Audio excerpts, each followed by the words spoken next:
Tout de suite, retrouvez Transmanche, l'émission consacrée au projet Pegasus. C'est maintenant et c'est sur Radio U 101.1 FM.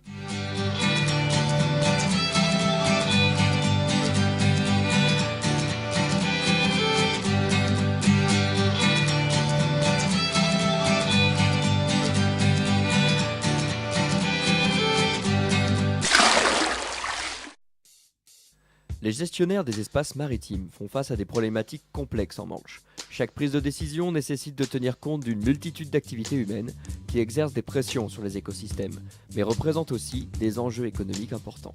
Les intérêts de tous les acteurs économiques de la Manche et ceux des gestionnaires d'écosystèmes sont parfois divergents. Tout est donc affaire de compromis. Pour faciliter les décisions en matière de gestion, les décideurs ont donc besoin d'indicateurs et de méthodes fiables pour caractériser les espaces marins. Les services écosystémiques font partie de ces indicateurs.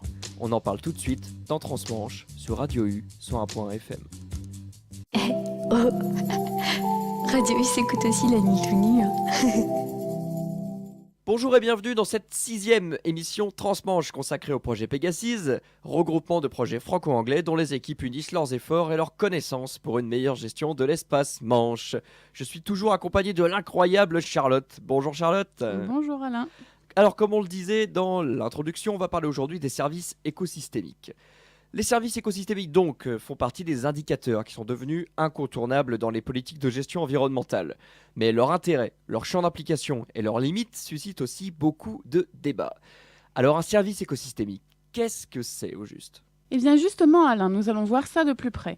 L'un des projets franco-anglais regroupés dans Pegasus, le projet Valmer, étudie et évalue les services écosystémiques comme approche de gestion des milieux. Éric Thiebaud, enseignant-chercheur à la station biologique de Roscoff, nous explique ce que sont les services écosystémiques et le but du projet Valmer. Alors, les biens et services écosystémiques, ça peut se définir comme étant les biens que nous rendent les écosystèmes à travers leurs fonctions. Alors, c'est une notion qui est un peu ancienne, mais qui a été extrêmement popularisée au début des années 2000 par le Millennium Ecosystem Assessment, qui a mis en avant l'idée que les écosystèmes, à travers leur fonctionnement, procuraient aux humains des biens et des services. D'accord. Et le Millennium Ecosystem Assessment a défini à cette occasion différentes catégories de biens et services écosystémiques. Des services d'approvisionnement, comme par exemple la pêche, les produits de la mer que l'on tire directement d'un bon fonctionnement des écosystèmes. Ouais. Des services culturels et récréatifs, qui fait qu'on peut faire de la plongée pour le plaisir, en loisir, et la plongée est en général associée à aller voir des organismes, des écosystèmes jolis ou en bonne santé. Okay. C'est également la pêche récréative, et il y a également enfin des services dits de régulation et des services de support qui fait que la qualité de l'air que l'on respire, la qualité des eaux de baignade, la protection du trait de côte dépendent en partie d'un fonctionnement sain des écosystèmes. Et Valmer a pour objectif de développer, de tester des outils pour évaluer les biens et services écosystémiques et utiliser ou tester l'utilisation de cette approche par les biens et services écosystémiques dans la gestion des espaces côtiers. Définir une méthodologie d'évaluation des services et voir comment, dans des cas d'études précis, on peut utiliser cette méthodologie d'évaluation des services pour une gestion efficace des zones côtières. Le projet Valmer a débuté en 2012 et va se poursuivre jusqu'au printemps 2015. Nous avons demandé à Éric Thiebaud de nous en dire un peu plus sur l'avancement des travaux. Oui, c'est un projet qui a bien avancé, en particulier de ce que j'en connais côté français, avec donc côté français 3 sites d'études principaux, le parc marin de la mer d'Iroise, le golfe du Morbihan, où il y a un projet de parc naturel régional, et le golfe normando-breton, où il y a un projet de parc naturel marin.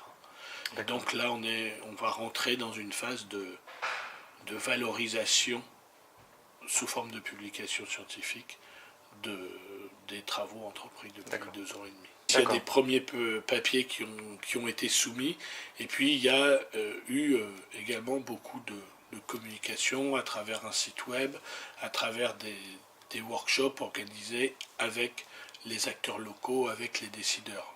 Le projet Interreg Valmer n'est pas un projet de recherche scientifique, c'est un projet qui a pour ambition à la fois de mélanger des scientifiques de différentes disciplines, des économistes et des écologues en particulier, et de mettre en contact des usagers de l'espace, des décideurs et des scientifiques. Mais les échanges ont été faits principalement avec des représentants du public, avec par exemple des représentants des associations de pêcheurs à pied, avec des représentants de la voile, des représentants de clubs d'activités nautiques, etc. Et quel intérêt a ce projet? Et qu'est-ce qu'il apporte réellement à Pegasus? Pegasus qui, on le sait, vise à améliorer la gouvernance de l'espace Manche. Bonne question. Éric Thiebaud nous a justement éclairé sur ce point. Il revient aussi sur la vision souvent différente des services écosystémiques de part et d'autre de la Manche qui a parfois créé des polémiques. Écoutons son avis. C'est un projet que moi je trouve intéressant et qui est intellectuellement parlant. De par l'interdisciplinarité entre scientifiques et puis l'idée que le savoir scientifique peut être transféré vers la gestion, ça c'est vraiment quelque chose un élément intéressant. Et puis l'autre élément que je trouve intéressant, c'est devenu quand même très à la mode, hein, l'évaluation des biens et services écosystémiques pour les gens qui font de la biologie de la conservation. Et il y a en parallèle à cette espèce de mode des critiques sur l'exercice et sur la démarche même de vouloir évaluer des écosystèmes au service de l'homme, donc dans une démarche anthropocentrée. Et ces critiques sont d'autant plus virulentes que un certain nombre de collègues, en particulier d'obédience anglo-saxonne, sont totalement omnubilés par une évaluation qui serait strictement monétaire. C'est-à-dire de tout ramener à des euros ou des dollars et de ne pas prendre en considération le fait qu'on peut avoir aussi une évaluation non monétaire. D'accord. Et l'un des challenges de Valmer était justement d'aller au-delà d'une simple évaluation monétaire. Il y a des choses qui sont assez faciles à évaluer d'un point de vue monétaire, il y en a d'autres qui le sont beaucoup moins, et donc d'essayer d'avoir au contraire une évaluation qui soit multicritère. Il y a des discussions sémantiques au sein de la communauté. Et il y a eu en particulier au début des échanges entre économistes britanniques et économistes français qui n'avaient pas forcément la même perception, ou du moins qui n'avaient pas forcément les mêmes contraintes institutionnelles nationales. Nos collègues britanniques étaient fortement contraints par une demande du gouvernement britannique de faire de l'évaluation monétaire. Pour aller plus loin sur la question des services écosystémiques, nous avons sollicité Denis Bailly, qui est maître de conférences en économie à l'UBO à Brest. Il est spécialisé dans la gestion des ressources et de l'environnement marin. Les écosystèmes marins de la Manche possèdent certaines spécificités qui vont se retrouver dans l'approche par les services écosystémiques. Denis Bailly nous résume les principales caractéristiques de ces écosystèmes. Dans chaque écosystème, ils vont prendre une coloration particulière ou une dominante, et la Manche va être marquée en particulier en termes de production exploitée par des stocks importants de crustacés, de céphalopodes qui vont marquer la Manche, qui sont très liés à la nature, à la structuration de ces écosystèmes. Ensuite, la Manche va être plus ou moins affectée par les flux qui viennent, les flux continentaux, et avec une relativement bonne capacité à assimiler ou à disperser un certain nombre d'apports en nutriments, mais comme on le sait très bien en Bretagne, au niveau côtier, on va trouver toute une série d'endroits où les pressions terrestres, en particulier les flux de nutriments, vont se traduire par des phénomènes d'eutrophisation, qu'on couramment on appelle des phénomènes de bloom d'algues vertes, de prolifération d'algues vertes, qui va être une caractéristique liée aux conditions très très particulières côtières d'un certain nombre de sites.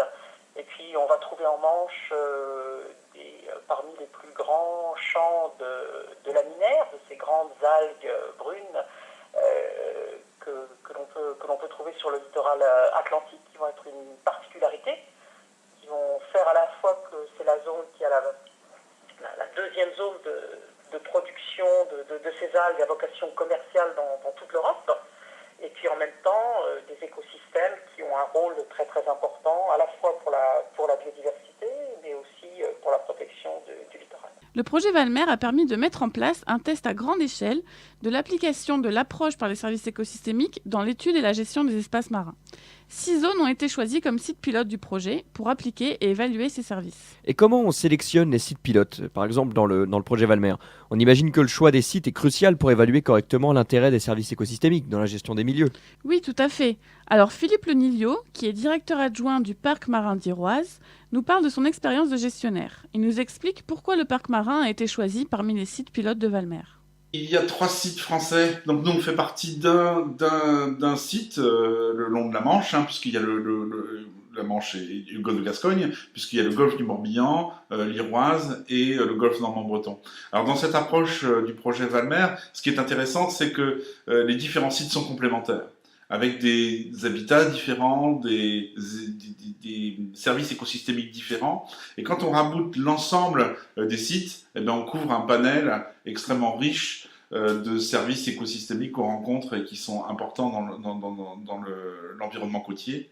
Et en plus, on a, par rapport à la gestion, différentes approches avec différents outils, des aires marines protégées comme le parc naturel régional du golfe du Morbihan, une mission de création de parcs naturels marins dans le golfe normand-breton, donc ils sont suffisamment en amont de la procédure de création d'un parc naturel marin pour justement bien intégrer ces notions de services écosystémiques, ces notions nouvelles dans leur stratégie de gestion d'emblée, dès l'amont, dès la conception de l'aire marine protégée. Et nous qui avons une ancienneté un peu plus importante, avec des documents de gestion qui prenaient pas forcément, en tout cas pas aussi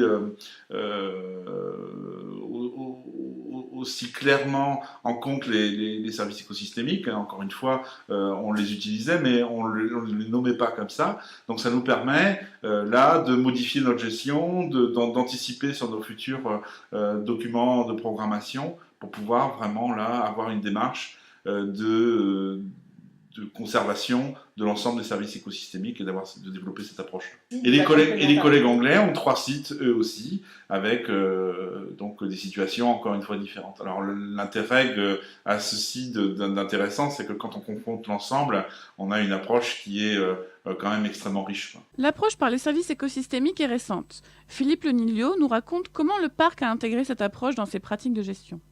Donc l'approche de Valmer était intéressante pour nous parce qu'elle permettait de considérer à la fois et sur le même plan des services dits de production et puis des services de support de biodiversité qui sont tout aussi importants et qui sont interdépendants. Cette approche-là nous a permis d'intégrer pas mal de choses et de mettre noir sur blanc une approche qu'on faisait quasi intuitivement mais sans la nommer. C'est-à-dire qu'on avait cette notion de service écosystémique dans notre gestion, on y a souvent pensé, cependant on l'appelait pas comme ça. Et ça nous a amené un vocabulaire nouveau, etc. Et aussi des ouvertures vers d'autres équipes qui font ça depuis longtemps. Et on s'est dit, bon Dieu, mais c'est bien sûr, c'est exactement ce qu'on fait. Et cette approche par les services écosystémiques est une approche nouvelle, mais pas tant que ça en fait, puisqu'on le faisait depuis longtemps sans la nommer, quoi. Alors c'est très intéressant, mais intégrer l'approche par les services écosystémiques dans les pratiques de gestion, ça peut être un peu flou pour les auditeurs qui nous écoutent. Donc on aimerait un petit peu mieux comprendre finalement ce que raisonner en termes de services écosystémiques peut apporter à un espace marin protégé. Est-ce que tu peux nous donner des exemples vraiment plus concrets ? Oui, alors Philippe Lenilio nous a présenté comment l'approche par les services écosystémiques s'est traduite concrètement dans le parc naturel marin d'Iroise. Cela concerne les laminaires, ce sont ces grandes algues brunes, et vous aidera peut-être à mieux en comprendre l'intérêt. On l'écoute. Alors dans notre périmètre justement qui est à l'ouest du Finistère, on a un grand plateau rocheux qui est extrêmement favorable à la croissance des algues et c'est même le principal lieu où on produit où on exploite les laminaires et la production française d'algues marines est à 90% réalisée dans notre périmètre. et bien sûr le reste sur la côte nord bretonne.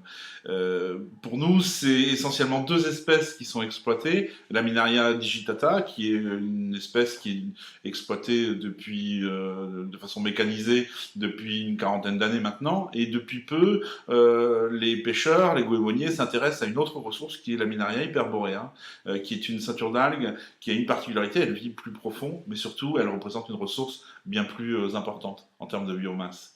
Et cette activité, en fait, est en train de se développer. À peu près dans l'exploitation goémonière, tous les 30-40 ans, il y a un cap qui est passé, soit on s'intéresse à une nouvelle espèce, soit on trouve une nouvelle application pour les sous-produits extraits des algues, en l'occurrence là, les alginates. Et c'est le cas aujourd'hui avec l'hyperborea, où on a vraiment une nouvelle histoire qui se construit dans cette très très longue histoire de l'exploitation des algues. Donc là, on avait vraiment besoin de caractériser cette nouvelle activité d'exploitation d'une autre espèce pour d'autres utilisations. Et on avait vraiment besoin, avant qu'elle se développe et qu'elle s'installe dans le paysage, besoin de fixer un cadre de gestion pour qu'elle soit le plus durable possible, cette exploitation. Et donc, l'idée de travailler avec les services écosystémiques, parce que cette notion implique que les champs d'algues ne sont pas uniquement une ressource, c'est aussi un support de biodiversité, c'est aussi un endroit où énormément d'espèces transitent, énormément d'espèces en fait dépendent de cet écosystème qui est en fait structurant pour notre espace côtier, et on avait vraiment besoin d'avoir une gestion un petit peu plus fine de ces espaces-là, parce que justement une nouvelle exploitation se développe. Alors, l'idée aussi, c'était d'expliquer aux goémoniers et aux exploitants que leur ressource n'est pas qu'une ressource, mais aussi un habitat structurant, un habitat très très important pour tout un tas d'autres espèces. Et les services écosystémiques nous amènent à proposer des scénarios qui prennent en compte les deux. Merci beaucoup, je pense que c'est vraiment plus clair. Donc ça, c'était l'avis de notre gestionnaire. Et qu'en pense notre scientifique ? Alors Denis Bailly, qui est, rappelons-le, économiste, revient sur le projet Valmer et sur l'utilisation des services écosystémiques dans la gestion des milieux. Il souligne aussi les limites de cette approche. Selon ce que l'on veut, si l'on définit bien l'objet, on a démontré dans Pégasis qu'effectivement une approche intégrée était facilitée par l'entrée des services écosystémiques. Parce que justement, ça permet, dans un cadre unifié, de couvrir tous les enjeux. D'accord. Et donc c'est la démonstration qu'a fait Pégasis jusqu'à maintenant, même si je pense que l'on bute un petit peu en limite à partir du moment où l'on veut aller au niveau le plus abouti de cette démarche, qui consisterait à dire: est-ce que l'on peut fonder les choix de politique de gestion d'un écosystème par rapport à l'évaluation par les services écosystémiques? Là, je crois que, parce que la problématique est nouvelle, parce qu'elle est encore difficile à appréhender par l'ensemble des acteurs, et par en particulier les acteurs gestionnaires, il y a un petit décalage encore entre ce que nous, on peut mettre en œuvre à partir de la recherche, à partir d'une animation et de débats au niveau local, avec ce que l'on pourrait faire véritablement avec l'administration et les acteurs en termes de prise de décision. Donc Pégasis a fait cette démonstration-là. Il y avait une manière de poser les problèmes qui facilite le débat, qui facilite l'exploration des enjeux, mais que ça n'est pas encore un cadre suffisamment élaboré ou suffisamment partagé pour vraiment dire c'est ce qui demain va fonder les arbitrages ou la prise de décision. En tant que gestionnaire, Philippe Lenilio est bien conscient des limites d'application des services écosystémiques. Il nous en parle. Donc, elle est relativement récente, hein, et donc on a besoin d'un peu de temps, un peu de recul, et de mesurer, ça c'est très très important, de mesurer l'efficacité au fil du temps, au cours du temps, de ces mesures-là. C'est une approche récente, c'est une exploitation récente. On a développé des outils de modélisation. On sait que les modèles sont tout à fait perfectibles, et on a besoin d'un peu de temps pour ça. Et c'est un peu ce qui nous manque souvent dans les discussions, c'est qu'on peut difficilement dire ce que tel ou tel scénario va produire comme résultat sans avoir suffisamment de recul comme c'est le cas aujourd'hui. L'aspect financier et la nécessité de travailler sur le long terme sont également des limites de l'utilisation de l'approche par les services écosystémiques. Un frein que connaît bien Philippe Lenilio. Ça, c'est vraiment la grosse difficulté du moment, c'est de trouver, dans un contexte de budget contraint, de trouver les financements pour continuer à accumuler des connaissances et à permettre de développer ces approches qui sont assez complexes, mais qui sont néanmoins nécessaires dans notre environnement côtier. Le projet se termine dans quelques mois, au printemps 2015. Alors, qu'est-ce qui va se passer ensuite ? Eh bien, pour le savoir, nous avons demandé à nos interlocuteurs quelles étaient selon eux les perspectives du projet Valmer. Écoutons tout d'abord Philippe Lenilio. Il nous parle de la suite du projet en ce qui concerne l'espace naturel marin Iroise. Alors là, on a posé un certain nombre de scénarios de gestion. On en a mis un en place à travers une réglementation, puisque c'est aussi l'avantage d'un parc naturel marin, c'est qu'il peut mettre en place une réglementation, non pas tout seul, mais là encore, une fois, à travers les services de l'État compétent. Donc, on a ce mandat de faire des propositions pour faire évoluer la réglementation. Et on a posé un cadre. Et ce cadre de gestion, on a besoin de l'évaluer. On a besoin, une fois qu'il est là, de regarder comment ça fonctionne, s'il est respecté, etc. Et donc la modélisation et le projet Valmer va nous aider à faire ça et va nous servir aussi de pense-bête pour qu'on regarde bien l'ensemble des services écosystémiques et qu'on regarde bien tous les paramètres du milieu pour savoir si cette gestion est efficace dans l'ensemble des services écosystémiques qu'elle est censée appréhender. Et donc ça va beaucoup nous aider à évaluer notre système de gestion et éventuellement dans les années à venir faire des nouvelles propositions ou alors s'apercevoir qu'on s'est trompé et proposer un système de gestion alternatif. Écoutons maintenant Denis Bailly. Il nous parle du prochain forum de Pégasis qui se déroulera au Havre. Là-bas seront discutées ces questions de l'avenir du projet. C'est l'objet des discussions en cours au sein du projet Pégasis et en particulier de celles qui auront lieu au 3e forum de la Manche qu'on organise prochainement au Havre, qui est de voir comment on peut proposer une suite à ces évaluations par les services écosystémiques dans le cadre de la nouvelle, en particulier de la nouvelle programmation Interreg.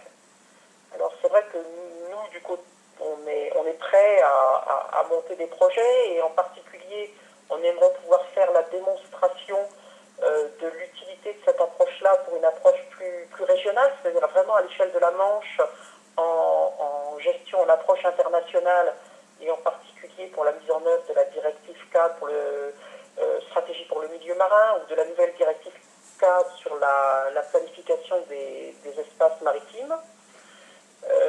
Mais ça va beaucoup dépendre de la manière dont les financements, et en particulier les programmes Interreg qui vont être publiés prochainement, vont laisser la porte ouverte à des travaux sur les questions de la gestion de l'environnement et de la protection et de la conservation. Ce sur quoi on n'est pas encore totalement sûr, puisque les programmes de travail sont encore en cours de validation entre les secrétariats Interreg et la Commission européenne. Les partenaires de Pégasis attendent donc beaucoup des prochaines orientations des projets européens. Tous espèrent que les enseignements apportés par le projet Valmer contribueront à intégrer plus largement l'approche par les services écosystémiques dans les politiques de gestion de la Manche. Avec ces éclairages croisés de scientifiques et d'un gestionnaire, je pense qu'on concerne maintenant un petit peu mieux ce que sont les services écosystémiques et ce qu'ils apportent à la gestion de l'espace marin. Effectivement, et plus qu'un outil de gestion ou un simple indicateur, les services écosystémiques proposent une approche nouvelle. Ils s'appuient sur une vision plus globale des écosystèmes et de leurs interactions avec les organismes marins, les ressources exploitées et les différentes activités humaines. Bien sûr, leur application comporte certaines limites. Cependant, ils permettent, comme on l'a vu avec l'exemple du parc marin d'Iroise, d'impliquer tous les acteurs du milieu marin dans une démarche commune. Cela coïncide bien avec le principe de gestion intégrée et avec l'objectif de Pégasis qui encourage une réflexion et un travail collectif pour améliorer la gouvernance de l'espace Manche. Merci beaucoup Charlotte. On fait tout de suite une brève coupure musicale et on se retrouve tout de suite après pour la suite de Transmanche numéro 6 sur Radio U 101.1 FM.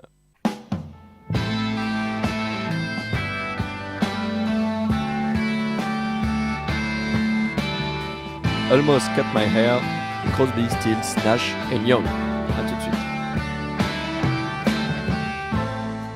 Almost cut my hair.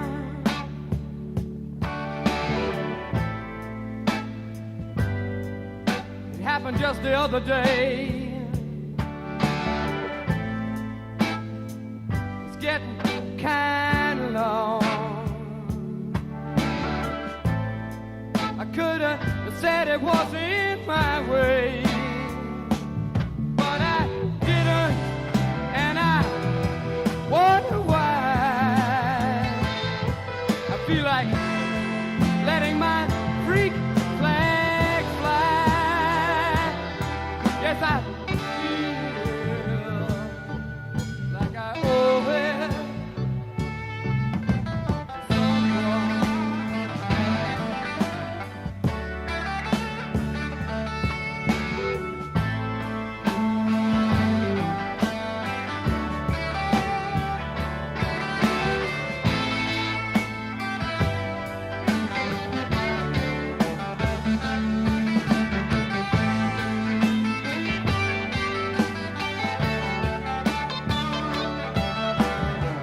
Must be because I had the flu for Christmas.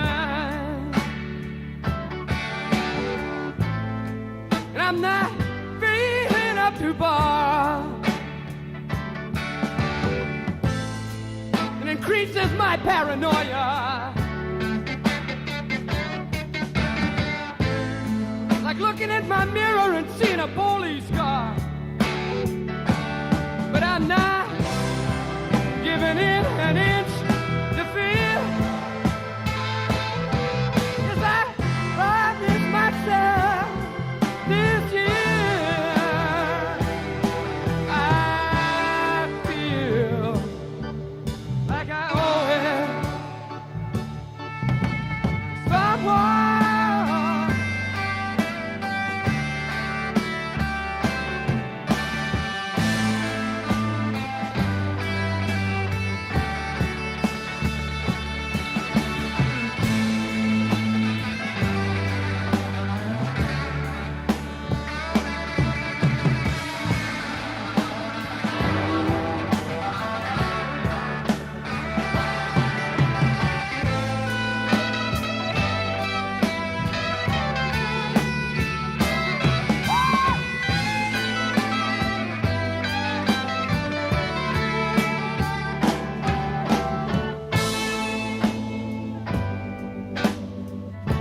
When I finally get myself together, I'm going to get down in that sunny southern weather. And I find a place inside the lab. Separate the wheat from the chair. I feel like I owe it someone, yeah.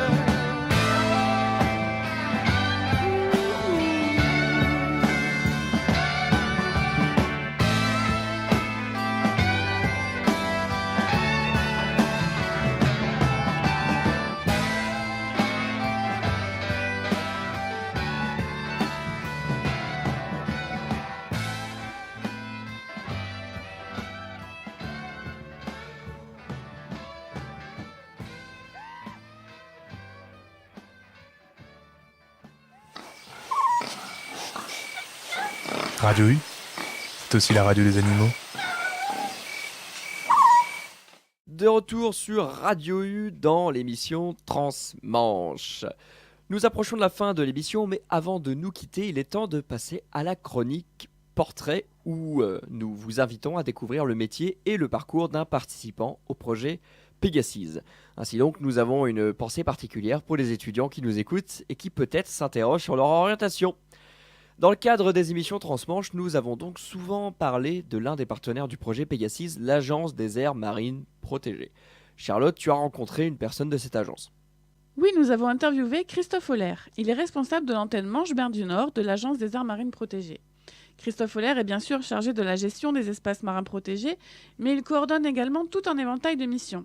Alors parmi ces missions, il anime la dynamique de réseau entre partenaires anglais et français, il assure le suivi des données produites, il évalue les pratiques de gestion et il s'occupe aussi de l'éducation à l'environnement et même de la communication. Christophe Holler est donc particulièrement polyvalent et on se demande quel est son parcours.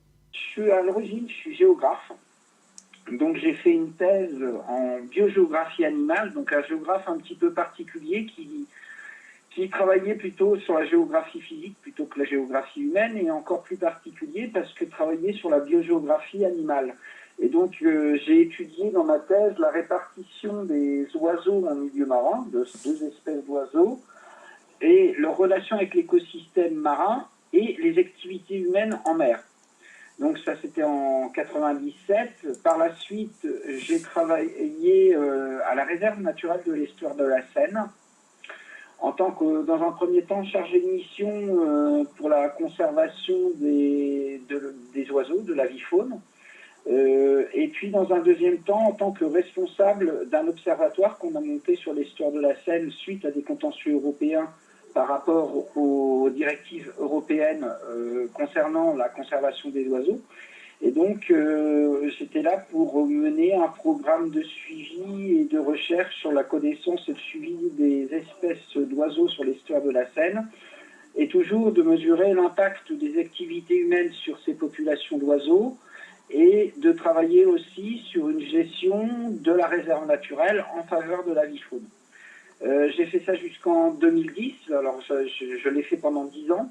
Et suite à ça, bien, j'avais un petit peu fait le tour du site, je dirais, et des problématiques. Par conséquent, j'avais un petit peu envie de changer, et puis de changer un petit peu de domaine. Et il y a eu un poste qui s'est ouvert à l'Agence des aires marines protégées pour être responsable de l'antenne Manche-Mer du Nord.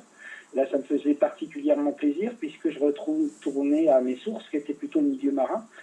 Le parcours de Christophe Holler illustre bien qu'une carrière peut évoluer et se nourrir d'expériences variées. De la même manière, depuis ses débuts, l'antenne Manche-Mer du Nord a beaucoup évolué et a su intégrer des profils complémentaires. Christophe Holler revient sur la constitution de son équipe. Alors, au départ, à l'antenne, on a commencé à 2, un géomaticien et moi. Et puis, au fil du temps, on a pu recruter des chargés de mission, chacun étant un peu spécialisé dans un domaine. Donc, il y a pas mal de biologistes, forcément, dans ces chargés de mission. J'ai des gens qui travaillent plutôt sur les habitats, d'autres sur les oiseaux, les mammifères marins, d'autres sur l'activité de pêche professionnelle et pêche amateur ou de loisirs, d'autres sur des grands usages tels que les éoliens, les développements d'énergie marine renouvelable, ou encore les ports et l'extraction de granulats. Il y a des géomaticiens aussi dans l'équipe, donc des gens qui sont géographes généralement et qui se sont spécialisés plutôt dans le domaine de la géomatique, de l'analyse spatiale. Et puis j'ai aussi des gens qui sont plutôt là en tant qu'animateurs, puisqu'on a 2 programmes européens, dont Panache, dont on est coordinateur ou partenaire pour Pegasus, et par conséquent, il y a 2 personnes qui sont en charge de l'animation et de la vie de ces projets. En termes de carrière, par rapport à l'Agence des aires marines protégées, donc on a des gens de profil un petit peu diversifiés, mais surtout des biologistes, des géographes, et c'est ce qu'on retrouve pas mal au sein de l'Agence des aires marines protégées. D'accord. Des gens qui sont plutôt spécialisés dans le domaine marin et sa protection. Ce témoignage nous montre que même dans un domaine aussi spécifique que la gestion des milieux marins, il existe plusieurs facettes et donc plusieurs métiers qui sont complémentaires. Merci beaucoup Charlotte, c'est ainsi que s'achève Transmanche numéro 6 consacré au service écosystémique. Cette émission a été préparée par Charlotte Dupont, Adeline Hans et Maude Millet. Notre prochaine émission sera consacrée à la gestion des ports en Manche. Nous y évoquerons entre autres les dragages des ports, les espèces introduites, ainsi que la lutte contre la pollution. Merci de nous avoir suivis et à bientôt dans Transmanche sur Radio U 101.fm.